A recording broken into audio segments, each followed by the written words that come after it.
Oahspe, Book of Sethantes, Part 33, Chapter 9. When God's visit was ended and the host notified, the Lord gave a banquet that lasted 2 days and nights, during which the angels sang and danced and trumpeted before God. After that, God and his host embarked on the ship in readiness to proceed on the journey, and the Lord went up to the ship to take leave, and his host went with him. 2. God said, "When dawn approacheth, we shall meet again. May Jehovah prosper thy harvest till then." 3. The Lord said, "That is another 100 years. O God, I almost live in a wilderness. I have not 10 millions of souls, mortals, and spirits." 4. God said, "Thy kingdom shall be mighty when I come again. May it glorify Jehovah." 5. They embraced and separated. Each gave the sign of Jehovah's name. Upward raised the ship of God, with banners outstretched, and new ornament by the Lord's angels.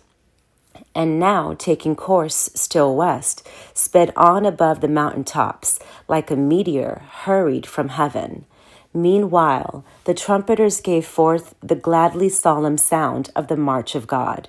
6. But ere the ship had made half its journey, an approaching light came forth from the far west, radiant and laden with hosts from the lords of Dis, and the Lord of earth also.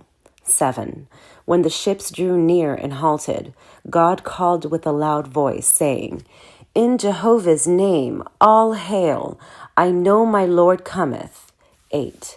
And thereupon the Lord answered, "Hail to thee, O God, Son of Jehovah." And they turned the Lord's ship and lashed the twain together, even as they sped on. 9. Now after they had all exchanged welcome and good wishes, the Lord said, "Ere we go to my central throne, let us survey the continent over which thy servant is Lord of land and water." 10. And God answered, "Thy will be done, O Lord." And so they journeyed for many days, oft descending to the earth in places where the Lord's angels had begun colonies with mortals, impressing man with words of speech, and to live in villages. 11. And God said that all he saw was good and well done. So they came to the throne of the Lord and halted and sojourned for 60 days. 12. And God and his host and the Lord and his Ashars and Asaphs were together in general reunion, praying, singing, and dancing, and reasoning on the endless works of Jehovah. But one book could not contain all that was said and done, and of the excursions made, and the visits over the plains and mountains, wherein thousands of years hence man should live and build cities and go to war and destroy them. 13. And the mathematicians foretold the great cities and nations that would rise up, how this one and that one would move to battle, how their great cities would fall in ruins and be covered up by falling nebulae, and by denuding mountains washing down upon them, so that even their remembrance should be lost. And yet, further on, the mathematicians foretold the coming of Cosmon, when the ruined cities would be discovered and their histories deciphered by the suis of man in great Jehovah's hand. 14.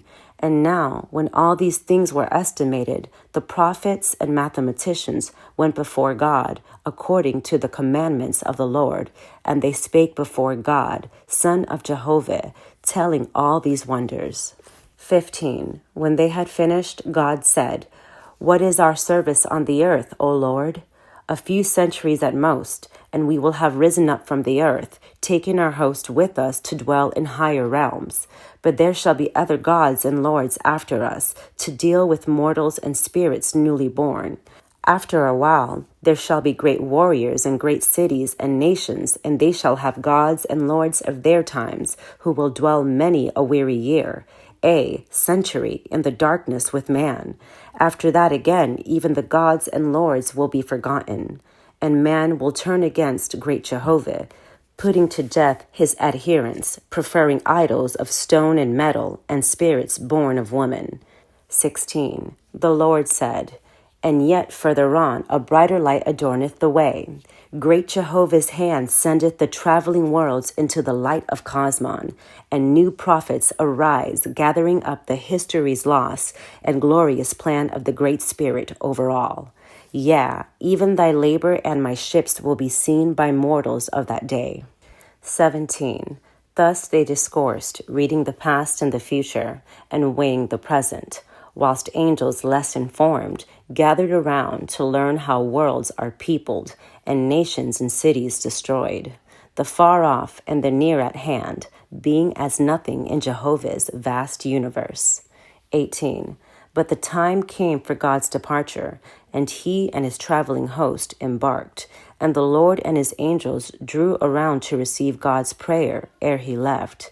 And so after they had embraced and parted, God said, 19.